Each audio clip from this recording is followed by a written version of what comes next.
3 millions d'euros de pertes qui étaient prêtes à être encaissées. 3 millions d'euros que vous aviez programmé de faire payer à l'ensemble des Niçois. C'est la réalité de cette année, c'était la réalité de l'année dernière, c'est-à-dire que chaque année, comme vient de le résumer M. Breuilly, nous avions à charge de chaque Niçois qui ne participait pas aux festivités du jazz le coût d'un demi-billet. Monsieur Bourret, je vous confirme, la fête est finie, mais elle est finie pour vous, la fête. Voilà, c'est tout. Monsieur Bourret.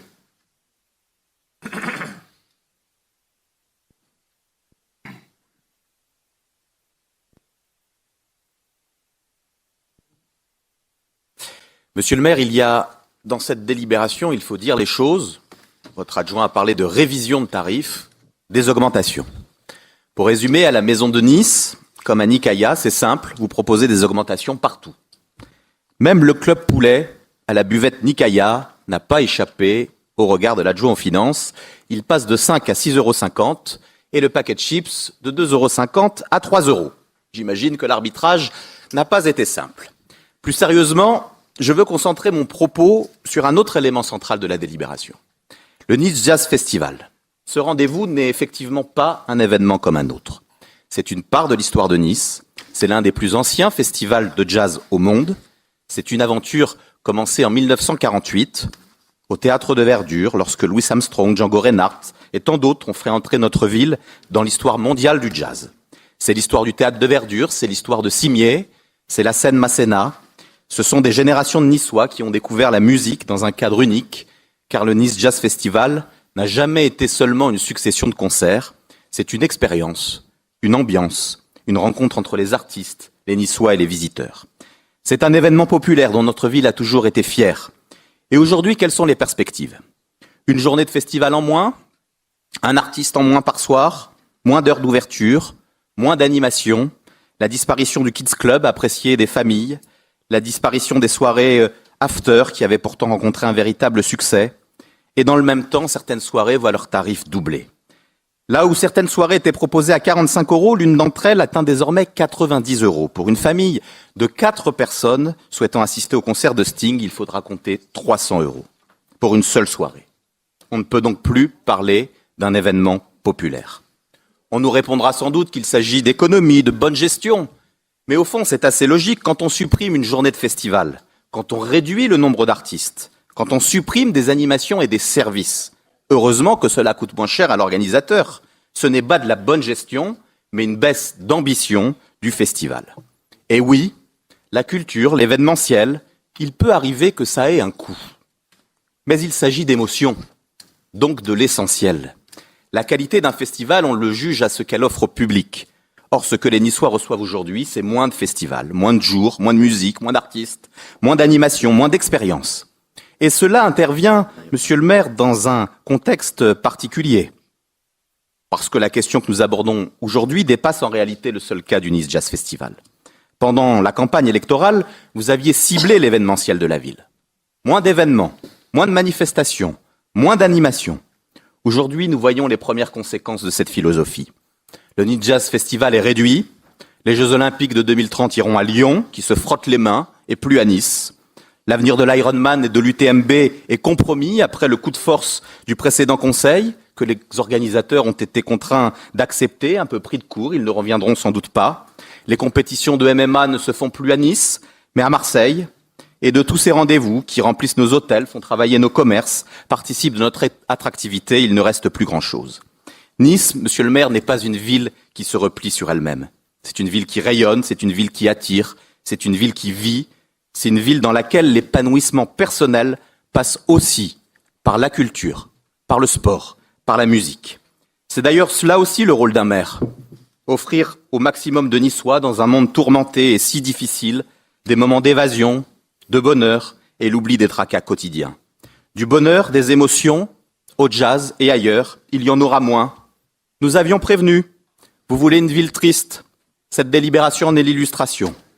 Pas de doute. Pour les Niçois, en particulier les plus modestes, la fête est vraiment finie. Maître Del Rio. Oui, est-ce que vous m'entendez? Oui. Il doit être rappelé une réalité. Lorsque nous accédons aux fonctions qui sont les nôtres, nous découvrons des dossiers qui sont en cours.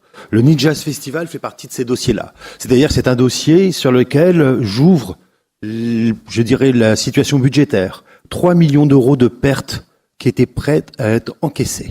3 millions d'euros que vous aviez programmé de faire payer à l'ensemble des Niçois.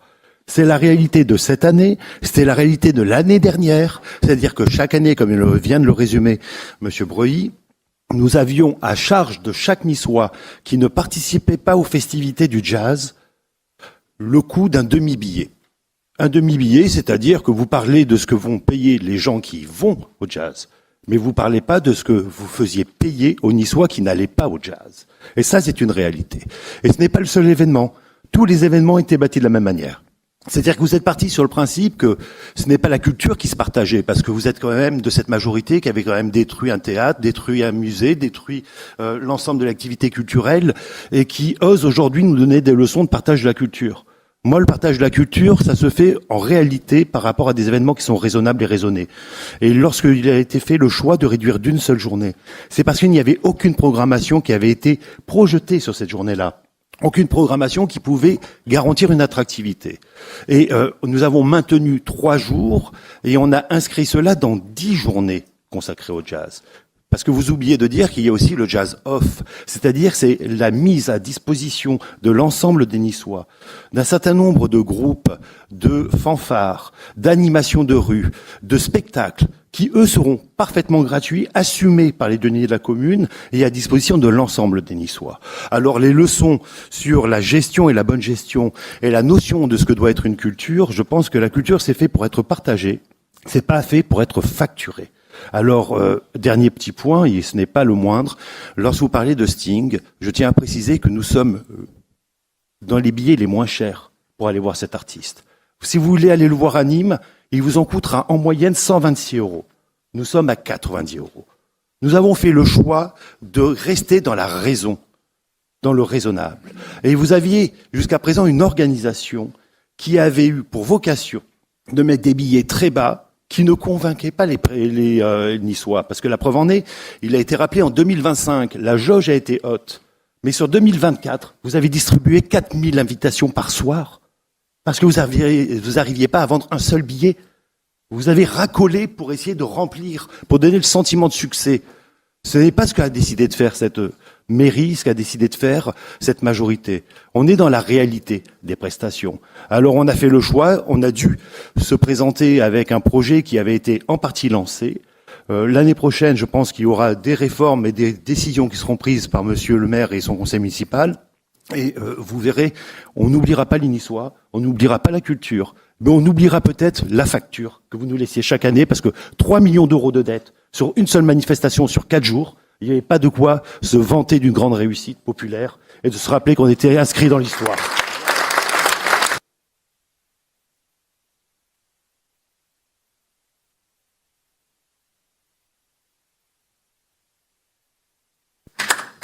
Merci, Maître Del Rio.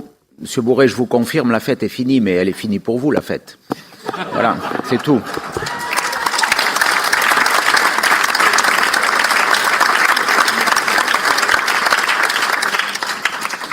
J'en mesure votre chagrin, mais elle est finie pour vous.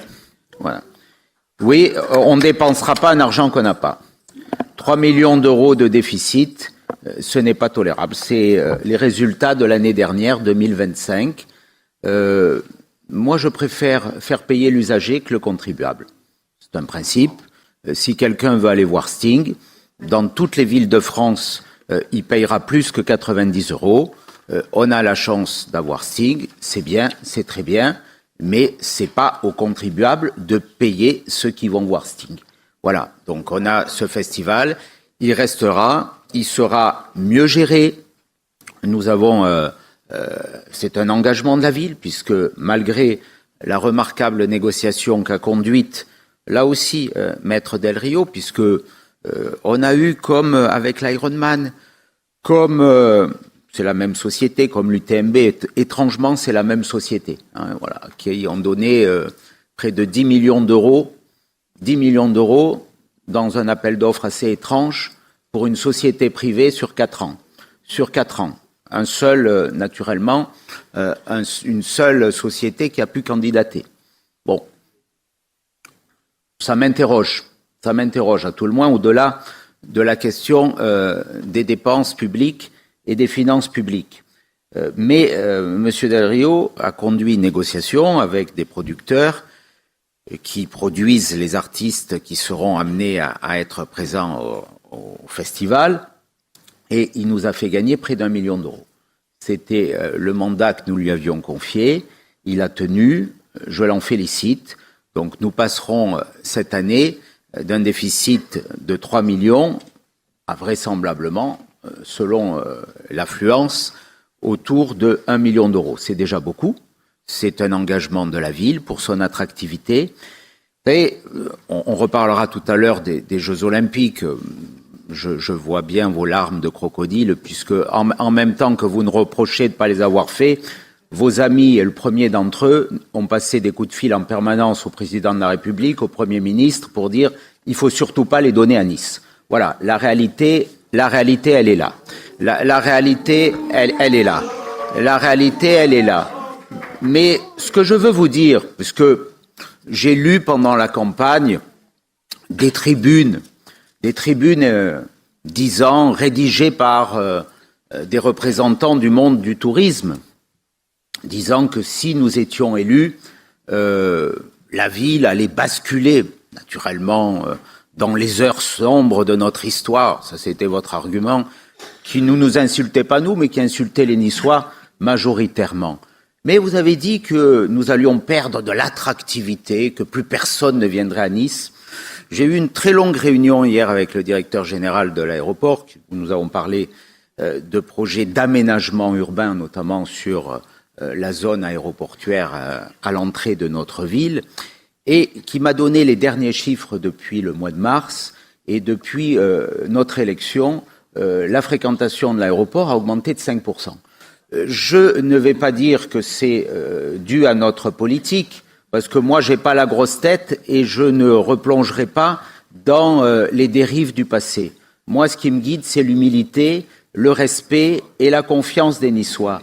Mais simplement, Monsieur Boré, si les chiffres avaient baissé de 5%, j'aurais déjà lu vos communiqués disant que, compte tenu de la dérive, peut-être fasciste, allez, peut-être même nazie, vous l'avez évoqué, certains d'entre vous l'ont évoqué dans les communiqués. Les responsables du tourisme qui ont signé, ils l'ont même pas lu, mais certains m'ont dit qu'ils l'avaient découvert dans Nice Matin.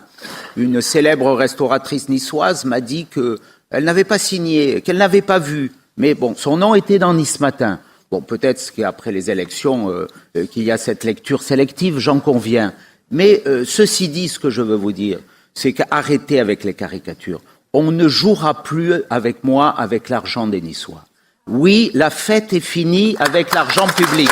Je vous le dis.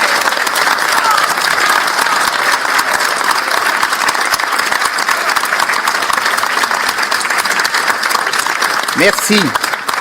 Vous pouvez soutenir la chaîne Hémicycle en utilisant le bouton « Rejoindre » qui se trouve sous la vidéo pour un abonnement sans engagement à 2,99 € par mois. Vous pouvez également utiliser le bouton « Merci » pour un soutien ponctuel. Votre aide nous permet de financer les nombreuses heures de recherche, le travail éditorial et de mettre en lumière des séquences que les grands médias ne montrent pas toujours. Merci pour votre soutien.